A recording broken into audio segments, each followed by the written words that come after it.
নমস্কার বন্ধুরা, কেমন আছেন সবাই? আশা করি সবাই ভালো আছেন। তো এখন সকালবেলায় ঘুম থেকে উঠে মশারি তুলছি। একটু বেলা করেই আমি ঘুম থেকে উঠি, এই 7টা 15 বাজছে। আমি একটু এই ঘুম থেকে উঠলাম, উঠে মশারিটা এখন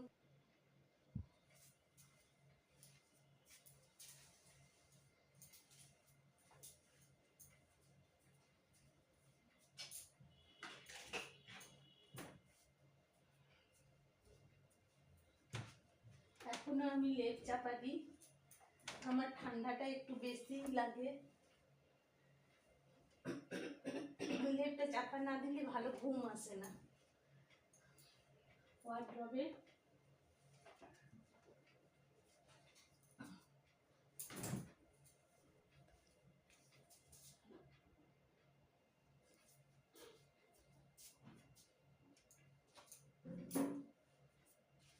বিছানার চাদরটা ভালো গুছিয়ে রাখি প্রতিদিন, না হলে দেখতে বাজে লাগে।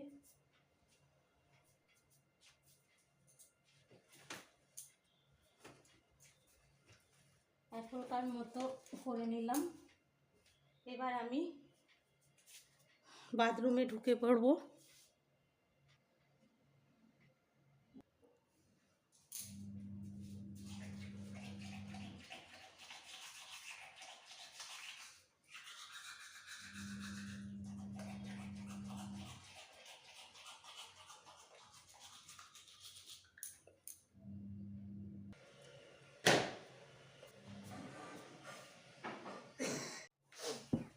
বন্ধুরা, স্নান পুজো সব হয়ে গেছে, আমি সেরে চলে এলাম।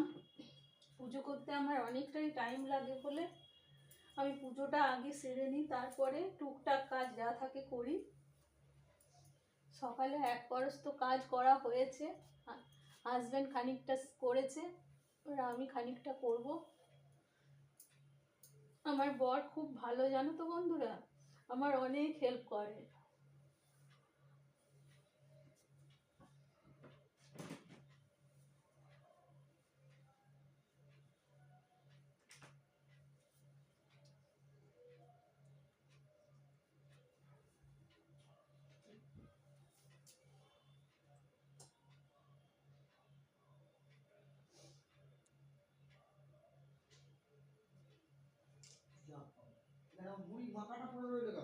থাক, আমি খাবো ওটা। খাবারটা আটা কাটিতে দিয়ে তুমি ওইসব করছো কেন?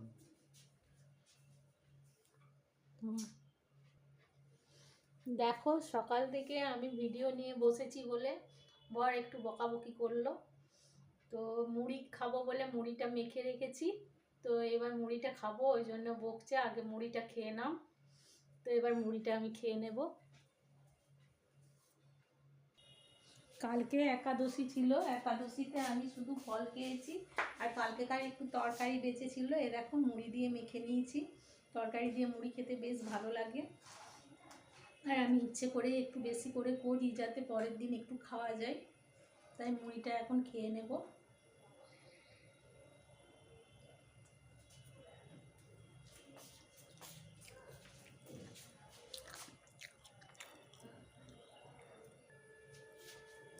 এখন হাতে সময় আছে অনেকটা, তাই একটুখানি এইগুলো গুছগাছ করে তারপরে আমি যাব রান্নাঘরে। তো কালকেকার এই দেখো ফল যেমনকার তেমনি আছে। আমি ফল বিশেষত বেশি কিছু খাই না, কারণ ফল আমার বেশ ভালো লাগে না খেতে। তো আজ কাল এনেছে অনেক অনেক ফল, কলা যেমনকার তেমনি পড়ে আছে, শাশুড়ি কিছু খেয়েছে আর বাদ বাকি সব পড়ে আছে। আমি ফল ভালোবাসি না একাদশীতে, কিন্তু ফলটা খাই কেন জানো তো? ফল পঞ্চশস্য একাদশীতে না খাওয়াই ভালো। পঞ্চশস্য খেলে একাদশীটা সেরকমভাবে করাই হয় না, আর একাদশী হলো মহাপুণ্যের ব্রত, আর একাদশী করলে কোনো ব্রত করতে লাগে না। ভগবান শ্রীকৃষ্ণের শ্রেষ্ঠ ব্রত হলো এই একাদশী ব্রত, তাই আমি একাদশীর দিন ফলটাই খাওয়ার চেষ্টা করি, কারণ ফলটা খেলে একাদশীটা ঠিকমতো পালন করা সম্ভব হয়। আর মুখে তো হাতে কাম করো আর মুখে নাম করো, প্রেমানন্দ মহারাজের ভিডিওগুলো সবসময় দেখি, আর উনি যে শিক্ষা দেন অমৃত সমান।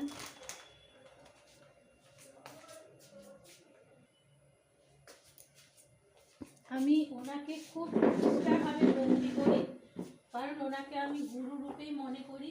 কেননা উনি যে কথাগুলো বলেন সেই কথাগুলো মনে অন্তরে এত সুন্দরভাবে গেঁথে যায়, আর প্রতিটা মনের সমস্যার সমাধান করে দেন।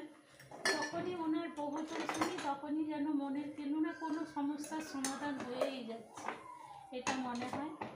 তো উনি যেভাবে চলতে বলেন সেভাবেই চলার চেষ্টা করি সংসারে।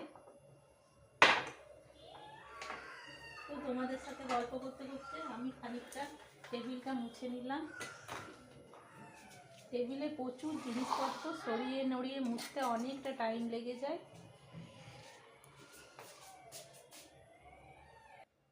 আজ একটু ওয়ার্ড্রপটা পরিষ্কার করব, কারণ ওয়ার্ড্রপটা মুছাই হচ্ছে না। এগুলো আমি খুব একটা করি না, মাঝে মধ্যেই করা হয়, প্রতিদিন করার সময় হয় না, সুযোগও হয় না। এগুলো মুছে নিলে, রেগুলার মুছে নিলে খুব ভালো হয়, এত ধুলোবালি পড়ে না, কিন্তু রেগুলার করার আমার সময়ই হয় না। তাই যখনই সময় পাই তখন একটু চট করে নেওয়ার চেষ্টা করি। কিন্তু অনেক সময় কাজ পড়ে থাকলেও করতে ইচ্ছে করে না, অলসতা লাগে। অলসতাটাই আমার সবচেয়ে বড় দুর্বলতার কারণ। মনে হয় একটু শুই, আজকে থাক, কালকে করব, এইরকম করে কাজটা আমার বেড়ে যায়।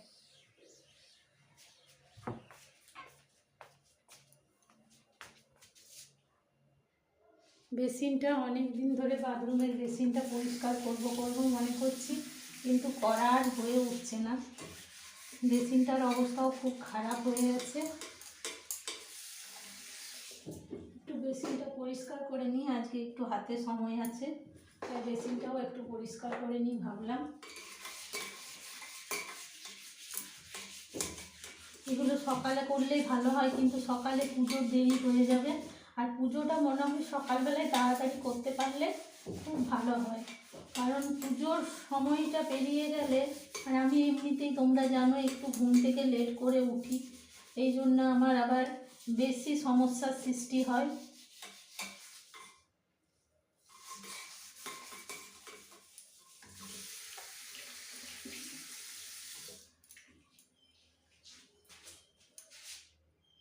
বেসিনটা আমার পরিষ্কার হয়ে গেছে, এবার রান্নাঘরে যাব। প্রতিদিন কি করে যে রান্না করব ভেবে পাই না। আজকে তো বুঝতেই পারছি না কি রান্না করব। তো আজকে কি করা যায় দেখি। রান্না বান্না, সবজিগুলো নষ্ট হয়ে যাচ্ছে।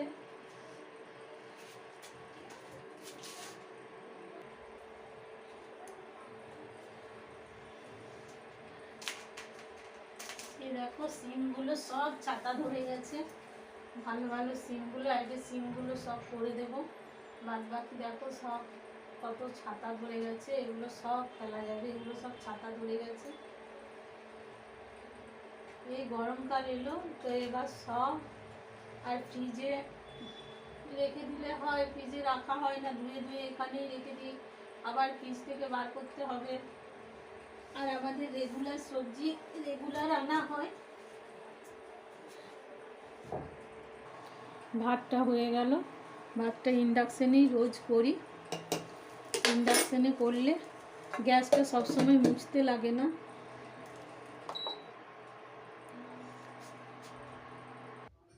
এই সিমটা আছে, এই সিমটা ঝাল করে নেব। সিমের ঝালটা হয়ে গেছে, কুকারেই করে নিলাম। সিমগুলো যেহেতু একটু বাসি ছিল সেহেতু কুকারেই করে নিলাম।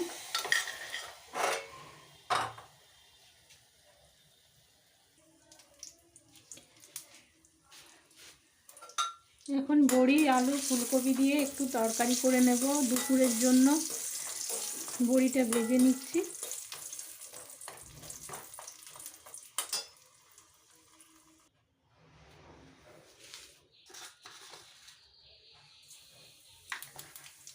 ফুলকপির পাতলা করে ঝোলটা বেশ ভালো লাগে খেতে। আর আমাদের একটু হালকা রান্না হয় বলে আমরা এইরকমভাবেই খাই, খুব একটা তেল মশলা দিই না।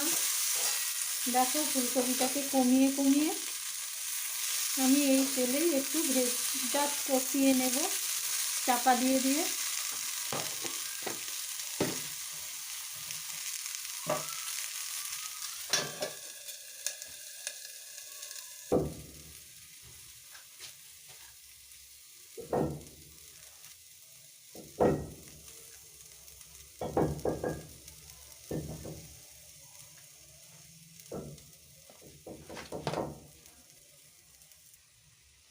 আমাদের জীবন থেকে ভালো করে কষে ভেজে খাওয়াটাই উঠে গেছে রোগের জন্য। একটু ভালো করে কষে ভেজে যে খাবো তার উপায় নেই।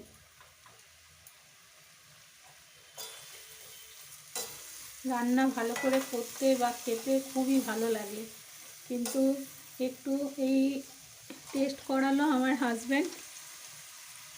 এমনি রান্না করেও একটু একটু করে সব বৃদ্ধি পেয়েছে, কোলেস্ট্রল বৃদ্ধি পেয়েছে, আরও কত কী বৃদ্ধি পেয়েছে। তাহলে কি করে খাবো বলুন ভালো করে রান্না করে? আজ একটু মটরশুঁটি দিয়ে বাঁধাকপির তরকারি করব। তো বাঁধাকপির তরকারিটা এবার আমি বসিয়ে দেব।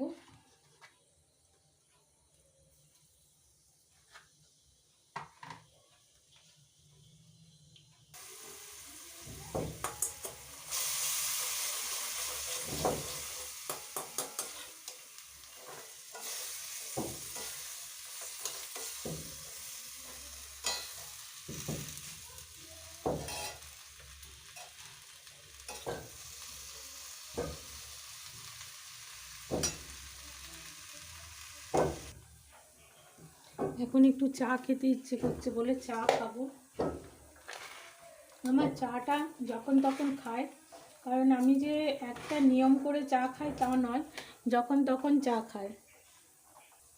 দুধটা আছে, কেউ খাবে না যখন, ভাবলাম একটু চা করে খেয়ে নিই। শুধু দুধটা খেতে ভালো লাগে না, চা করে খেলে বেশ ভালো লাগে, তাই একটু চা করে নেব।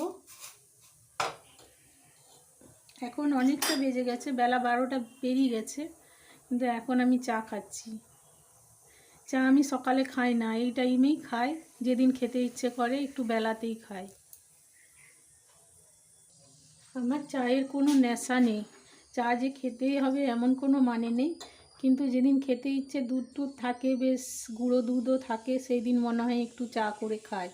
চাটা তখন বেশ ভালো লাগে, একটু বেশ গাঢ় করে চা খুব ভালো লাগে খেতে। গ্যাসটা কাল থেকে মোছা হয়নি, গ্যাসের অবস্থা খুবই খারাপ হয়ে গেছে, তাই গ্যাসটা আজকে ভালো করে তার দিয়ে ঘষে পরিষ্কার করে নেব।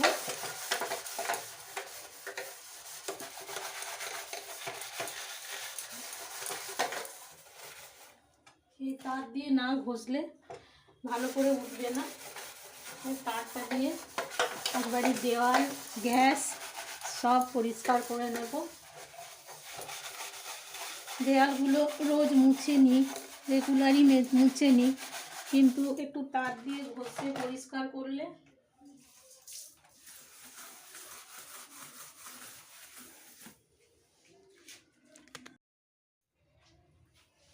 তার দিয়ে এরকম করে ঘষে একটু ভালো করে পরিষ্কার করে নিলে ওঠে না, ওঠে না, এই তেলগুলো ভালো উঠতে চায় না। আর সাদা দেওয়াল তো দেখতে খুব খারাপ লাগে। এই সাদা দেওয়ালটা করে আমি খুব বেজ করেছি, একটু কালারফুল করলে খুব ভালো হতো, যার জন্যে রেগুলার করতে পারলে ভালো হয়, রেগুলার করা হয়ে ওঠে না, মুছে নিই, কিন্তু এই তার দিয়ে না ঘষলে ভালো করে পরিষ্কারটা হয় না।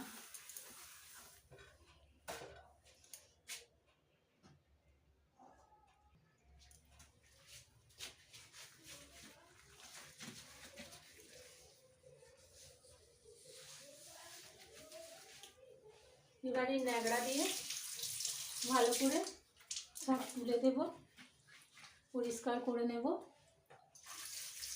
কি নোংরা হয়েছিল, কদিন ধরে করা হচ্ছে না, করব করছি, কিছু না কিছু কাজ পড়েই যায়।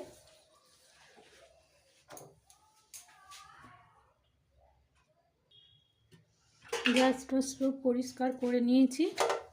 আজকের মতো রান্নাঘরের কাজ কমপ্লিট হয়ে গেছে। এরপরে রাত্রেবেলায় আবার হবে। এবার একটু বাটি পোস্ত করব, শুধু পোস্ত বেটে নেব একটু। যেহেতু খুব অল্প পরিমাণে পোস্ত বাটি, সেই জন্য আর মিক্সারে হয় না। মিক্সারে বেশি করে না বাটলে মিক্সারে বাটা যায় না, তাই এই ছোট্ট শিলনোড়াটাই আমার বেটে নিই। রান্নার সেরকম ভালো কিছু হয়নি, তাই আজকে একটু পোস্তও করে দিলাম। বেশি আলু খাওয়া চলবে না, তাই আলু পোস্ত করলাম না। বাটি পোস্তটাও আমার হাজব্যান্ড খেতে খুব ভালোবাসে, তাই আজকে একটু বাটি পোস্ত করে দিলাম।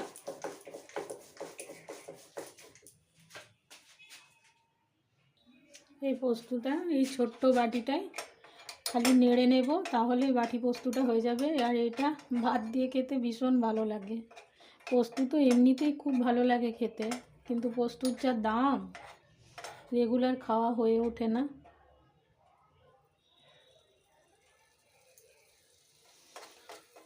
তাই মাঝে সাঝে পোস্তটা করা হয়। যেদিন যেদিন রান্না সেরকম কিছু থাকে না, সেদিন এই পোস্তটা বাটি দিয়ে করে দিলে না, ও খুব ভালো খায়।